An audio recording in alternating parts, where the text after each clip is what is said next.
are important. They build housing, and we need housing. So, but their influence is, I think, probably disproportionate to the rest of us.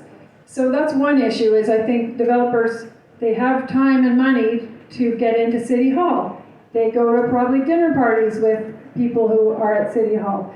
So there is a kind of an unfair influence that a lot of residents don't have. That being said, I am really trying to have a walk away from us against them when it comes to everything in the city. And so to me, if developers are going to provide housing, that's their business. How can we, they're human beings, they want to have, they don't want to have homeless people with no shoes on the street. They want to have beautiful places. Maybe their prime directive is profit in a business sense, but in a human sense, there's more. So I think when it comes to development, if we have a more participatory system so that we start coming together at the beginning of a process, developers can give us way better than they've given us now. And I think that just saying to them, developers, you gotta do this and pay this and that, we've tried that and it's not giving us what we want. So again, I don't have all the solutions, but to me it's going to involve letting residents have their voice heard just as much as developers, and all residents, not just ones who are wealthy with a big backyard, they don't want it to be shaded, or all the residents, people who don't have housing. So that's, to me, is developers have a more influence than the rest of us, yet they're part of the solution as well. That's my answer. Free t-shirt for you, Adam. Any size you want, they're all back there. Angela. What will you do to reduce car dominance in Toronto? What will I do to reduce car dominance in Toronto? So this was, when I ran 4 years ago, this was a prime thing for me. I don't have a car. I love to bicycle, I love to walk, I love transit. So 4 years ago, I would have been like, you know what, elect me and I'm just gonna do it, and that's it for cars in this city. And that's not the way that I'm running this time, because to me, I do want to reallocate our streets. I think that the proportion of street space we give to cars is disproportionate to the people we have in this city. So we're giving most of our car space to a smaller group of people, not necessarily even the majority. So our street space has to be reallocated so that there's space for people in wheelchairs. First of all, our city is not accessible. For people who are on foot, for transit priority, for bicycles, for scooters, for every mode of transportation, we need to reallocate space on our roads to reflect the needs of our population. So again, that being said, I don't like the bike lane versus business, or bike lane versus car driver, or war on cars. It doesn't have to be like that. I think there's a lot of people who are driving. There's some people who are driving who want to drive. Yes. So people who want to drive, yeah, that's great. And what we want off the roads are people who don't want to drive. People who don't want to drive but aren't driving, they're not taking transit because there's no good transit routes where they are. It's going to take them 3 times as long. Or they'd like to bike, but it's too dangerous. Or they're taking their kids and it's too dangerous for their kids. So there's a lot of reasons why people drive. And so I think the more we can do to give the other options, make them more viable, and part of that is redistributing road space, the more that now only people left on the road are the ones who want to be there in their car and who don't want to be stuck in a line of people like me. I can tell you, whenever I'm in a car in the city, it's basically because I don't have another option. And I'm taking up space on the road, and I'm a threat. I have to be careful around cyclists and pedestrians and all that when I'm behind the wheel of a car. So I think you want to get me off the road. You don't want to get people off the road who want to be there, need to be there for construction or whatever. So that's my view, is that we need to reallocate road space, but do it, again, with everybody, neighborhood by neighborhood. Some people, like Kensington Market, they would like, I think, to be pedestrianized, a lot of people in Kensington Market. So Yonge Street, the downtown businesses kind of want to have more pedestrianization. So let's start with the areas that want it. And then when people see how great it is, maybe it spreads to there, maybe it spreads to there. So that's how I see reducing car dominance is providing options, doing it together, making sure people are, are happy too. We want to all be happy when we're traveling or when we're home. So yeah, thanks, Angela. Trish. I know you've had some amazing experiences in travel. I'd love to be inspired by something you've seen in your travels that you would love to bring to Toronto because it would make our city better. So what have I been inspired in my travels that would make Toronto better? I mean, there's so many, so there's Hanoi in Vietnam. There's this sort of level of chaos of food, amazing food everywhere, and flexibility, and everybody just kind of navigating around each other, and there's not a lot of rules. It's chaotic and scary when you first get there. I remember crossing the street with my kids, and there's no lights, and it's really fast traffic, and our hotel was over there. We ended up over here, and we were like, I guess we're never gonna go home, because we can't cross the street.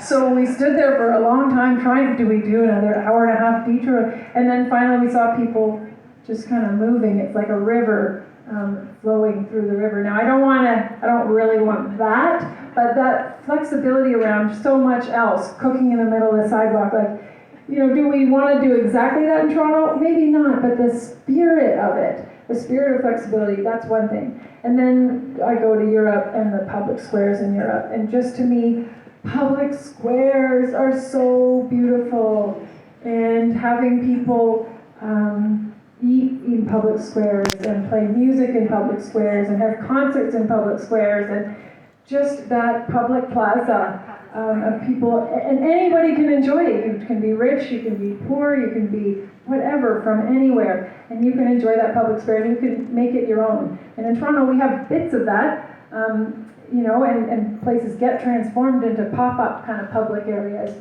but why not have it all over?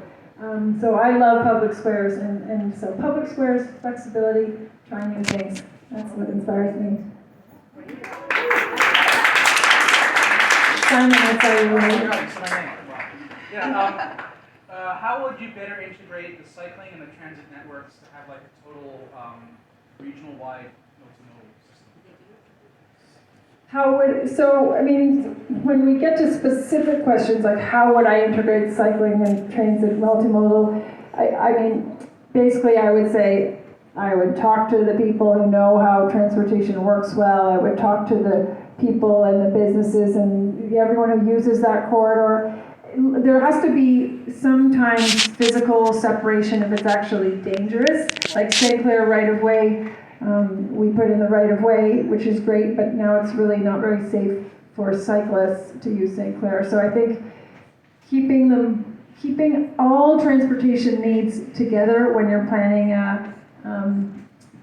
any kind of project. Processes, I'm talking about concepts. Yeah, well, concept-wise, basically, we should have networks of corridors for bikes and transit, just the way we do have networks of corridors for cars. And again, when I say bikes, I really want to speak wheelchairs and people on foot and skateboards and people on scooters. There's two people who came with scooters tonight.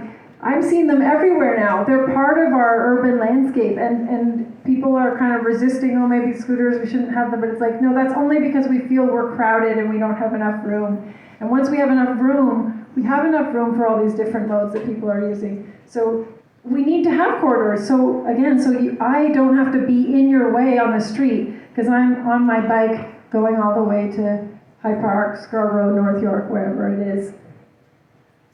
Thank you. Yes. I have a And Carol different next. question. Are you open to having new inventions, new innovations like free energy, clean water, natural kind of things that are coming out, the inventions? Would you implement that in Toronto? Yeah, well, I'm open to innovation. I think we need more innovation. I'm open to new things. I'm interested in anything that anyone has an idea on. I want to either personally hear or have a forum to hear at the city. So I think if something's legal, I want to hear about it. If it's illegal and you have a good reason why it should be legal, I want to hear about that. You know, I think there's no danger in ideas, and I think people feel threatened by ideas because they're worried about what it might mean. And I say, hear all the ideas. If they work, we'll use them. If they don't, we won't use them. There's no need to be afraid of them. Carol, I saw your hand. I have a question from a young future voter. Yes. What inspired you to run for mayor?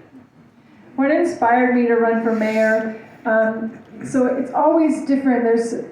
Like every day I ask myself, why am I running for mayor? Do I still want to do it? And you know, one of the things that particularly got me to register, got me to go down to City Hall and register. In the last provincial election, I declined my ballot. I went in. It's an official thing, declining your ballot. It gets counted it's not just spoiled. It's official political protest. So I declined my ballot, and I walked out, and I felt not good. I felt like I might not like the choices, but those are the only choices that are being given to me right now. And I couldn't make any of them because each of the parties had something I disagreed with. But it didn't feel right to just decline my ballot.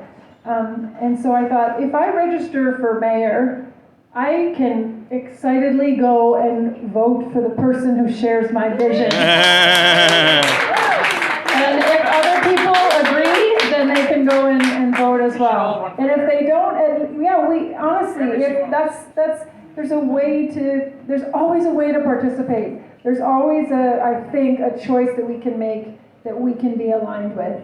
And so it might just mean you're the only person running, you know, in the same riding as a federal politician or whatever. It could mean anything, but I want to feel good in the ballot box. I want to feel good with my choices during the day. So that's what inspired me this time to take the plunge.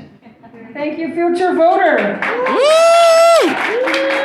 Okay, Michael, and then maybe I'll do 2 more questions. And Michael. Back to transportation, I hear it's a pretty big issue. We stopped spending on mass public transit many, many years ago, and now it's resulted in what I call peak car. Will you lobby the governments above you for generational spending on public transit to solve the crisis we're in?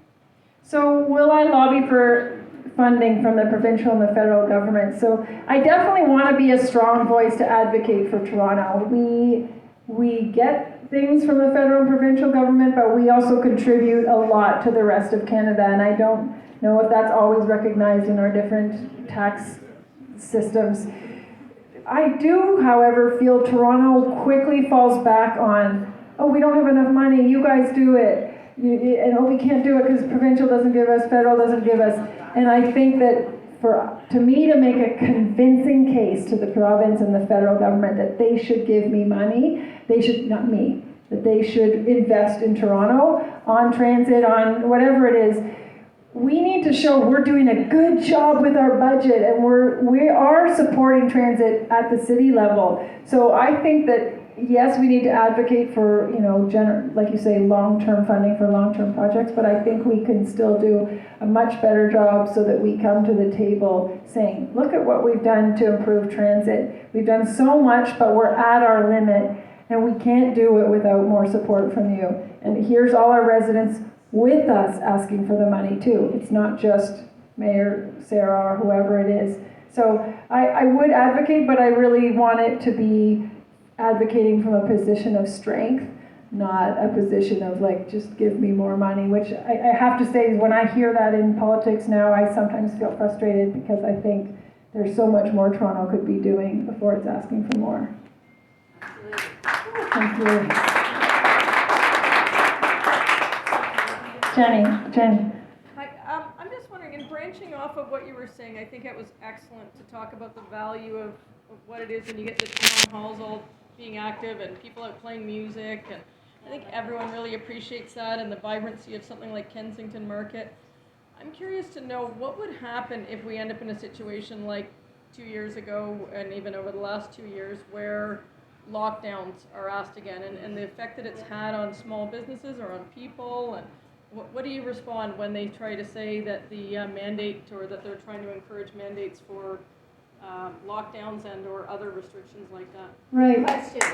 So so kind of what's my approach to mandates and lockdowns? Is that? Yeah. So, I mean, people know me, I think, here, that I have been opposed to our general COVID policy response. I don't think that it's a friendly crowd. Not everybody agrees, but this is a friendly crowd. I don't think it was the right approach, and it wouldn't be one I would favor. Again, I want to look forward, and there's so much polarization and division, and we're in this position right now where we aren't locked down. We can go out into the world. We can go to a restaurant. We have a lot of those freedoms we took for granted 2 years ago. We have a lot of them right now. Not all of them. There are still a lot of things in place that we might not agree with, that some of us might not agree with. So my approach, first of all, is to move forward. And I only want to deal with problems when they're there. So talking about what might happen in the future, sure, we want to be prepared and resilient and open and aware. But I don't think we need to worry about it until it's there. And that's, I guess, a matter of trust. You know, when you elect someone, do you trust that they're going to respond in a way that's going to be respectful to you as a resident?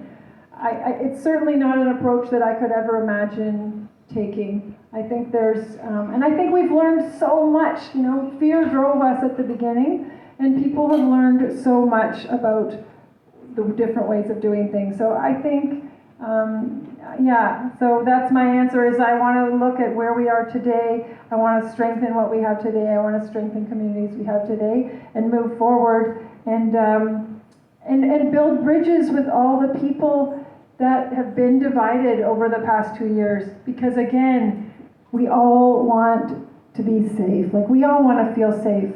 We all want to feel loved. We all want to be free. You know, we've turned freedom into this dirty word. It's like, but everyone wants to be free, whether you're wearing, you know, whatever kind of protective equipment, whether you favor however many, you know, whatever kind of medication, whether you don't want anybody to touch your body or your face. It doesn't matter. We all want freedom, and we all want safety, and we all love, and we all care about other people. So that's what I want to focus on, is that unity below the division, and take that forward in whatever political issues arise in the future.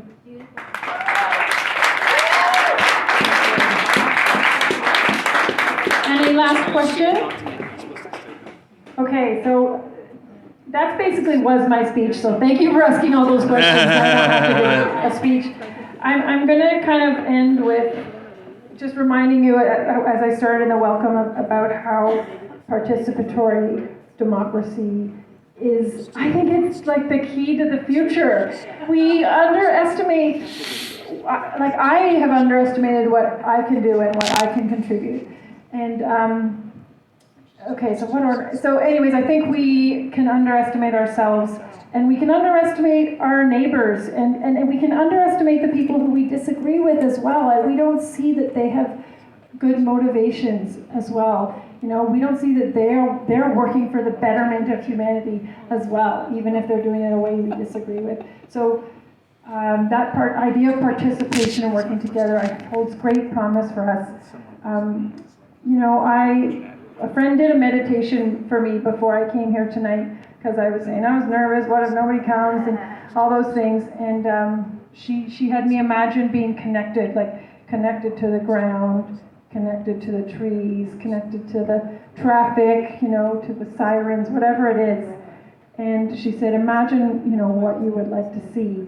And so I just imagined, you know, this like public square, like looking around me, and everyone is, they're walking with their neighbors, they're biking, they're you know, going by in a cargo thing, delivering to businesses. There's a nice transit line going to get people if they need to get in and out. There's food over here, there's music over here, and this beautiful artistic vision kind of showed in my head, and I could hear all these things. No, people won't like that, people won't like that, people won't like that. what if that's too radical or whatever, but I had this vision of, well, that's what I would like. Doesn't mean everyone would like, that's what I would like.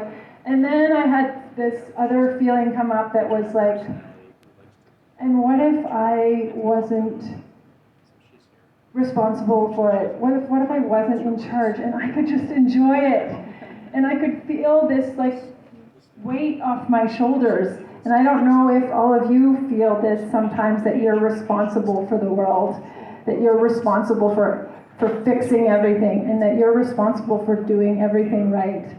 And I want us all to feel like we're all in it together, so it's not on our shoulders. We're a team, we're sharing the load. And so that's going to bring me to my kind of final closing remark about what I'm doing, running for a position of leadership.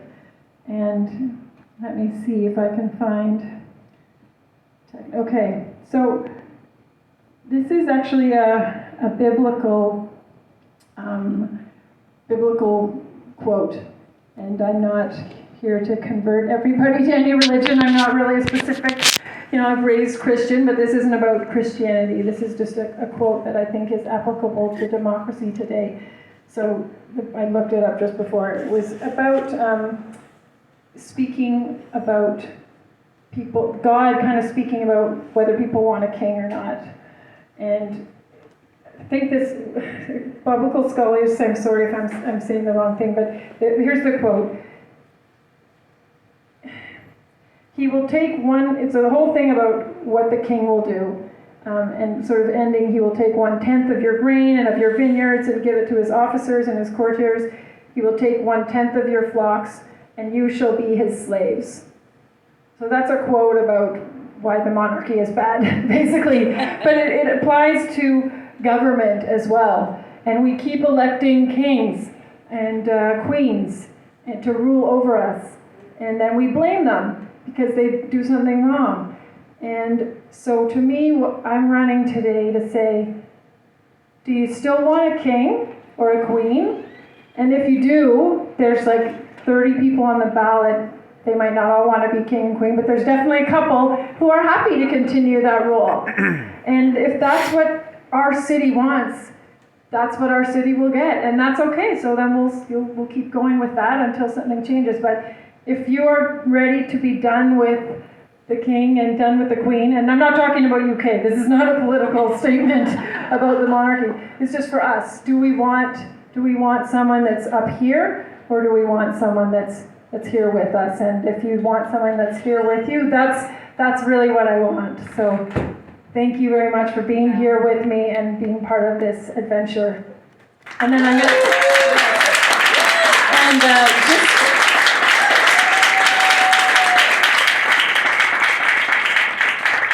and because I think we can bring art and music and beauty into everything, every day. It doesn't have to be our spare time or frills.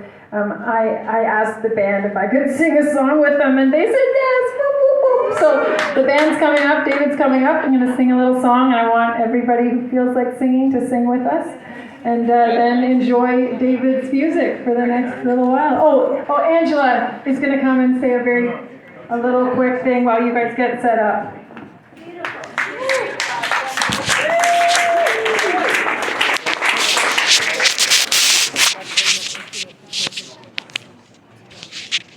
Thank you, Queen Sarah.